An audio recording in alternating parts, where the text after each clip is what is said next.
Hello दोस्तों, welcome back to my channel. मैं थोल्ला भाई विकी में आपका स्वागत है। तो दोस्तों, आज आपका लोग का जो टॉपिक है वो है नॉर्मलता। इससे पहले मैंने इसके जितने भी न्यूमेरिकल है वो सारे टॉपिक को क्लियर किया है। आज आपका जो वीडियो स्टार्ट होगा वो होगा नॉर्मलता। और नॉर्मलता में पहला टॉपिक जो है वो सबसे पहले इसका डिफिनेशन है। तो इसके डिफिनेशन में क्या लिखा है कि किसी विलयन के 1 लीटर में उपस्थित विलय के ग्राम तुल्यांकों की संख्या को नॉर्मलता कहते हैं। तो डिफिनेशन क्या हो गया कि किसी भी विलयन में 1 लीटर में उपस्थित विलय के ग्राम तुल्यांकों की संख्या, ये शब्द याद रहना चाहिए, ग्राम तुल्यांकों की संख्या को नॉर्मलता कहते हैं। इसे इससे एन से प्रदर्शित करते हैं, ठीक है, इससे एन से प्रदर्शित करते हैं। तो ये हो जाएगा इसका डिफिनेशन, प्रदर्शित करते हैं। इसके बाद इसका फार्मूला आपको पता होना चाहिए। फार्मूला हो जाएगा नॉर्मलता बराबर विलय के ग्राम तुल्यांकों की संख्या बटे में विलयन का आयतन, वो भी लीटर में होना चाहिए। मात्रक हो जाएगा ग्राम तुल्यांकी प्रति लीटर। ग्राम तुल्यांकी का फार्मूला क्या होगा? तो ग्राम तुल्यांकी बराबर होता है भार बटे में तुल्यांकी भार होता है। तो इसको हम इस तरह से भी लिख सकते हैं। देखो, यहाँ पे ग्राम तुल्यांकों की जगह पे ये वाला फार्मूला भी लिख सकते हैं। कैसे? नॉर्मलता बराबर विलय का भार, देखो भार ऊपर है तो विलय का भार, और बटे में तुल्यांकी भार था तो विलय का तुल्यांकी भार, गुणे में क्या हो जाएगा? विलयन का आयतन, वो भी लीटर में। तो ये तो हो गया इसका फार्मूला। फार्मूले के बारे में मैंने 3 फार्मूले बताए। पहला, नॉर्मलता का फार्मूला क्या होता है, ग्राम तुल्यांक का फार्मूला क्या होता है, और नॉर्मलता का ये जो फार्मूला होगा सबसे ज़्यादा प्रयोग इसी का होगा कि विलय का भार बटे में विलय का तुल्यांकी भार गुणे विलयन का आयतन, वो भी लीटर में। तो पहला सवाल इसका आता है, ठीक है। पहले ही सवाल में लिखा है 80 ग्राम NaOH को जल में घोलकर 500 मिलीलीटर विलयन बनाया गया, तो विलयन की नॉर्मलता ज्ञात कीजिए।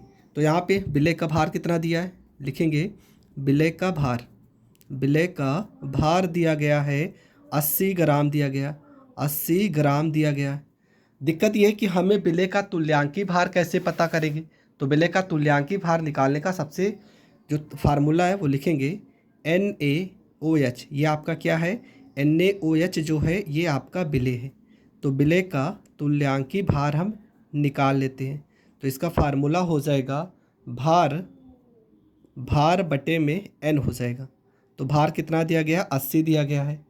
यन यहाँ पे क्या है? देखो यन, NaOH में हम देखेंगे H कितना है, H की संख्या कितनी है? एक ही तो है, तो यहाँ पर 1 हो जाएगा। ये होता है इसका N का मान। 1 को 80 में डिवाइड करेंगे तो आपको भी पता है यहाँ पर 80 आएगा। आगे देखते हैं, 500 मिलीलीटर मतलब कि विलयन का आयतन दिया गया है। विलयन का आयतन कितना है? तो ये है 500 मिलीलीटर। ये हो जाएगा 500 मिलीलीटर हो जाएगा। इसको अगर लीटर में चेंज करेंगे तो 1000 से करते हैं भाग, 1000 से भाग कर देंगे तो ये हो जाएगा 1/2, और यहाँ पर ये लीटर में चेंज हो जाएगा।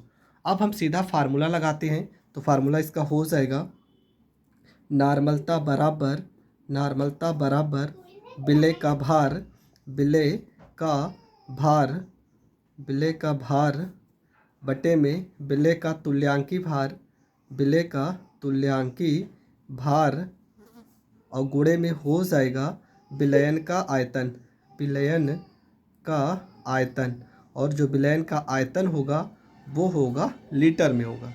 तो यहाँ पे हो जाएगा नॉर्मलता बराबर विलय का भार कितना दिया गया है? 80 दिया गया है, और विलय का तुल्यांकी भार कितना दिया गया है? तो यहाँ पर विलय का तुल्यांकी भार भी कितना आ गया? तो ये भी आपका 80 आ गया। तो यहाँ पे 80 लिखेंगे। यहाँ पे विलय का तुल्यांकी भार, देखो सॉरी यहाँ पे एक चीज़ गलत हो रहा है। विलय का तुल्यांकी भार का फार्मूला होता है अणु भार बटे में यन होता है, ठीक है। यहाँ पे हमने सिर्फ भार लिखा है। तो NaOH का अणु भार, देखो NaOH का अणु भार कितना आएगा? Na का हो जाएगा 23 हो जाएगा, O का हो जाएगा 16, H का हो जाएगा 1, जोड़ेंगे तो आ जाएगा 40। 40 के बटे में 1, क्योंकि H की संख्या 1 है तो यहाँ पे 40 आ जाएगा, ठीक है। तो विलय का तुल्यांकी भार आ जाएगा 40, गुणे में विलयन का आयतन आया है 1/2। 2 से 40 को काट देंगे, 20 बार में कट जाएगा। और 20 से 80 को काट देंगे तो यहाँ पे 4 आ जाएगा, यहाँ पे 4 आ जाएगा। मात्रक क्या हो जाएगा इसका? मात्रक हो जाएगा ग्राम तुल्यांकी प्रति लीटर। ठीक है, या तो इसको हम 4 और कैपिटल एन लिख सकते हैं। तो ये पहला सवाल हो गया। देखो पहला सवाल थोड़ा से कन्फ्यूज़न में था, दूसरे सवाल को और अच्छे से सीखते हैं। यहाँ पे 49 ग्राम H2SO4 250 मिलीलीटर विलयन में घुला है, तो विलयन की नार्मलता बताइए। तो यहाँ पे H2SO4 ये आपका क्या है? ये आपका विलेय है। H2SO4 विलेय का भार, तो विलेय का भार आपका हो जाएगा 49 ग्राम हो जाएगा। इसका हम अणु भार निकाल लेते हैं। H2SO4 का अणु भार, H2SO4 का अणु भार, तो अणु भार कितना हो जाएगा? H यहाँ पर 1 गुणे 2 हो जाएगा, सल्फर का हो जाएगा 32 हो जाएगा, यहाँ पे 4 ऑक्सीजन का हो जाएगा 16, 2 एकम 2 प्लस में यहाँ पे 32 हो जाएगा, 16 चौको यहाँ पे 64 हो जाएगा, 4 2 6 में 2 जोड़ेंगे 8 और 6 और 3 9 हो जाएगा। तो इसका अणु भार आ जाएगा 98। अब इसका हम तुल्यांकी भार निकालते हैं। तुल्यांकी भार निकालेंगे तो तुल्यांकी भार बराबर हो जाएगा अणु भार और बटे में यहाँ पर n हो जाएगा। अणु भार आ गया 98 और n का वैल्यू आ गया 2। 2 क्यों लिखेंगे? क्योंकि h की संख्या कितनी है? h यहाँ पे कितने? 2 है ना। 2 से करेंगे भाग तो 98 को 2 से काटेंगे तो आ जाएगा 49 आ जाएगा।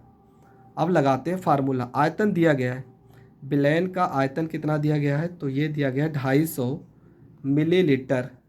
इसको लीटर में चेंज करेंगे तो 250 बटे में 1000 काट देंगे तो हो जाएगा 1/4 लीटर हो जाएगा। अब इसका फार्मूला लगाएंगे। ये विलयन का आयतन है तो यहाँ लिख भी दे रहे हैं कि विलयन का आयतन। फार्मूला हो जाएगा n बराबर विलेय का भार, तो विलेय का भार कितना दिया गया? 49 ग्राम, बटे में विलेय का तुल्यांकी भार कितना आ गया? ये भी 49 आ गया, और विलयन का आयतन कितना आ गया? 1/4, तो 1/4 हो गया। ये 49 से ये 49 कट जाएगा, ये 4 चला जाएगा ऊपर, तो 4 चला जाएगा ऊपर, और यहाँ पे कैपिटल N यहाँ पर लिख देंगे। तो विलयन का आयतन कितना हो गया? 4 नार्मलता हो गया। तो देखो, तो नार्मलता से रिलेटेड आपकी बुक में 2 क्वेश्चन थे, मैंने दोनों के दोनों क्वेश्चन बता दिए।